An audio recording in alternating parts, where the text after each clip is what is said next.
Good morning. আমি সকালবেলায় প্রতিটা ট্রান্স বোন বা ট্রান্স ভাইদের উদ্দেশ্যে একটাই কথা বলবো, তোমরা না সবসময় নিজেদের খেয়াল রাখবে, নিজের স্বার্থে বাঁচবে।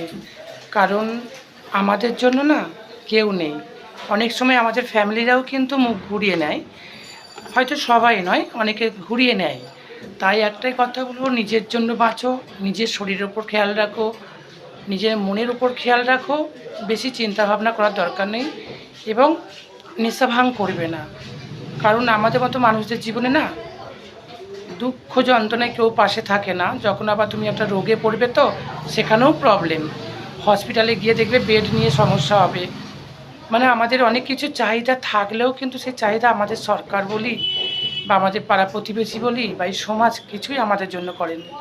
তাহলে একটাই কথা বলবো, সবসময় ভালো থেকো, নিজেদের খেয়াল রেখো। এই কথাগুলো আজকে বেরোচ্ছে, কিন্তু কিছু কিছু বন্ধুদের হারিয়েছে তো, ওরা কি অ্যাক্সিডেন্টে কীভাবে ওদের মানে জীবনটা মরার পরেও যেভাবে ওদের নিয়ে অত্যাচার পলিটিক্স চলছে, সে অভিজ্ঞতা থেকে এই কথাগুলো আজকে বের হতে বাধ্য। সবাই ভালো থাকবেন। নমস্কার।